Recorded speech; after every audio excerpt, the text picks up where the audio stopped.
dari sumber tertentu. Mungkin September atau Oktober paling lama, beliau pasti mengundurkan diri. Atau kalau tidak, diberhentikan oleh Presiden Prabowo. Kenapa? Assalamualaikum warahmatullahi wabarakatuh. Ini ada sebuah kabar yang cukup mengejutkan ya. Kabar ini datangnya dari channel Pak Joshua Tewu. Setahu saya beliau ini adalah seorang pastor atau pendeta di agama Kristen.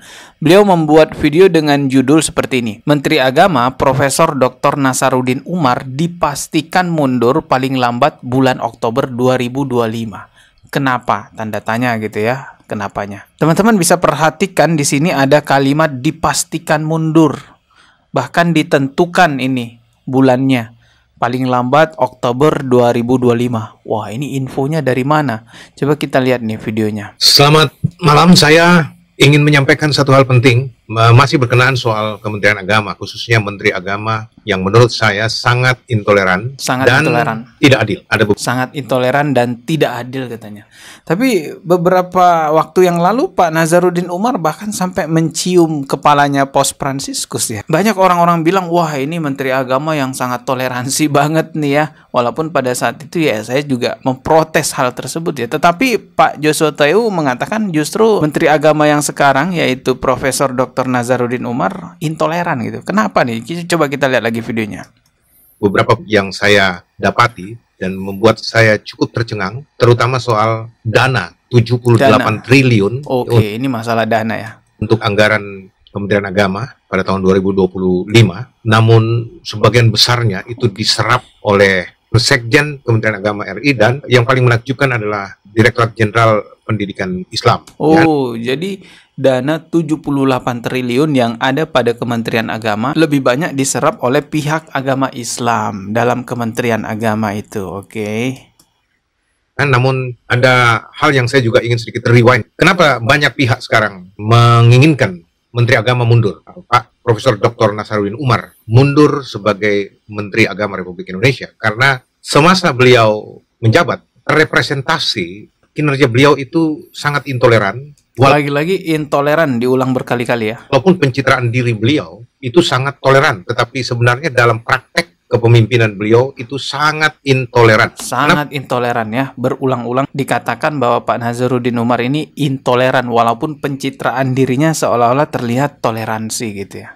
Saya bisa katakan seperti itu. Ada 4 hal yang saya ingin sampaikan kepada saudara sehingga beliau layak mundur dan diprediksi dari sumber tertentu. Mungkin September atau Oktober paling lama, beliau pasti mengundurkan diri. Atau kalau tidak, diberhentikan oleh Presiden Prabowo. Kenapa? Diprediksi September atau Oktober ya. Paling lambat akan mengundurkan diri. Kalau tidak mengundurkan diri, akan diturunkan oleh Pak Prabowo. Wah, ini infonya dari mana nih ya? Apa seperti itu? Karena beliau menunjukkan atau merepresentasikan kepemimpinan yang tidak adil. Gagal menjadi representasi keadilan bagi agama-agama di Indonesia. Seperti saya perlihatkan thumbnailnya dulu buat saudara, Menteri Agama pasti mengundurkan diri karena gagal jadi representasi keadilan bagi semua agama di Indonesia. Lalu ada subtema lain yang kita akan bongkar lebih khusus pada kesempatan ini, yaitu bongkar alokasi dana khusus untuk Ditjen, Direktorat Jenderal Pendidikan Islam, Ditjen Pendis, Kementerian Agama Republik Indonesia yang nilainya fantastik sekali sebesar 35 triliun 867 miliar 251 juta 667 ribu. Nah, lalu berapa yang Direktorat Jenderal Bimas Kristen dapat? Nah, itu sebentar kita akan bahas pada poin. Jadi mereka mempertanyakan kenapa pihak agama Islam itu mendapatkan dana sampai sebesar ini, sedangkan dari pihak Kristen tidak sampai sebesar ini yang didapatkan dalam Kementerian Agama itu ya. Saya rasa kita sudah bisa menangkap poin yang disampaikan dan saya udah nonton sebenarnya video ini sampai selesai sekitar ya hampir 30 menitan lah ya, nggak nyampe 30 menit gitu. Kalau saya reaksi semua sampai 30 menit tentu akan memakan waktu yang sangat panjang sekali. Intinya di dalam video ini mereka menginginkan Pak Nasaruddin Umar itu mundur dari jabatannya gitu ya, atau dicopot dari jabatannya karena intoleran dan pembagian dana dalam Kementerian Agama ini katanya tidak adil karena orang Islam dapat terlalu banyak sedangkan orang Kristen dapatnya dikit gitu ya. Dari hal inilah makanya saya katakan sebaiknya mundur Menteri Agama. Anda mundur secara baik-baik dengan mengatakan saya gagal untuk menjadi representasi keadilan bagi agama-agama di Indonesia. Ya, mungkin karena Anda tidak mampu ditekan oleh kiri kanan saudara, sehingga saudara main iya saja. Padahal mestinya Anda, Menteri Agama, itu punya ketegasan untuk menyeleksi anggaran bahkan. Ya, mestinya kalau Anda mau representasi keadilan untuk agama-agama, mestinya Pak Menteri, itu Anda harus tegas untuk melihat proporsional masing-masing.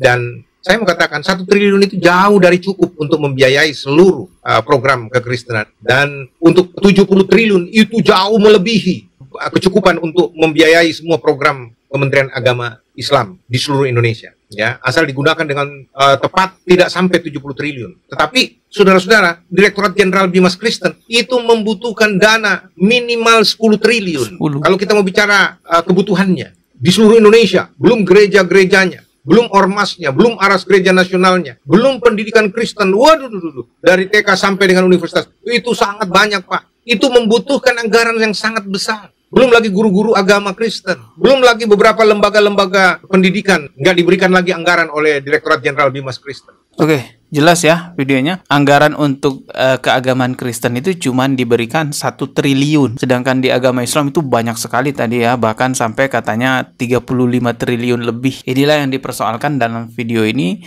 Intinya tuh ada 2, masalah intoleran dan masalah dana. Kritik itu boleh-boleh aja lah ya. Negara kita kan negara demokrasi, apalagi dengan data-data valid yang jelas gitu ya. Lalu mengkritik itu sah-sah saja teman-teman. Cuman yang bikin saya penasaran kok bisa memastikan bahwa Pak Nazarudin Umar selaku Menteri Agama akan dipastikan lengser sekitar bulan September atau Oktober. Ini infonya dari mana ya? Bahkan kalau Pak Nazarudin nggak mundur dari jabatannya akan dicopot oleh Pak Presiden Prabowo. Sebenarnya berita tentang upaya melengsarkan Pak Nazarudin Umar dari jabatannya udah terlihat sejak lama ya. Bahkan beberapa waktu yang lalu Pak Nazarudin Umar ini juga difitnah beberapa wanita sampai di demo itu. Para pendemo meminta Pak Nazarudin Umar itu ya turun dari jabatannya atau dicopot. Tapi pada akhirnya koordinator lapangan pendemo itu minta maaf kepada Pak Nazarudin Umar, mengklarifikasi bahwa berita tentang dugaan pelecehan yang dilakukan oleh Pak Nazarudin Umar itu adalah hoax. Assalamualaikum warahmatullahi wabarakatuh. Izin saya Safril, koordinator aksi kemarin. Saya mewakili teman-teman minta maaf ke Pak Menteri. Jadi memang sejak beberapa waktu yang lalu upaya melengsarkan Pak Nazarudin Umar dari jabatannya itu udah ada. Tapi ya kita nggak tahu pada akhirnya nanti apakah Pak Nazarudin Umar akan lengser dari jabatannya. Ya kita lihat aja ya. Tadi kan perkiraannya atau bahkan sudah dipastikan September atau Oktober. Kalau memang benar diganti Kementerian Agamanya, semoga diganti yang lebih baik. Jangan sampai ada yang korupsi lagi. Karena masalah Pak Yakut aja ini ya, yang merugikan sekitar 1 triliun negara itu belum selesai, dan kabarnya ternyata Pak Nazarudin Umar juga dilaporkan ke KPK. Kalau saya sih berharap semoga tidak benar lah ya kabar yang beredar tentang dugaan korupsi yang dilakukan oleh Kementerian Pak Nazarudin Umar ya. Tapi kalau benar, aduh malu banget nih. Udah Pak Yakut begitu, terus Pak Nazarudin Umar juga. Waduh, benar-benar memalukan teman-teman. Semestinya di Kementerian Agama adalah kementerian yang paling bersih dari korupsi karena menangani masalah keagamaan, nilai-nilai keagamaan. Fokus utama dari Kementerian Agama mestinya masalah keumatan, menangani umat agar tidak melenceng ke jalan yang buruk, ke jalan yang sesat, bukan sibuk korupsi. Oke, cukup dulu video kali ini. Subscribe, kita ketemu lagi di video berikutnya. Wassalamualaikum warahmatullahi wabarakatuh.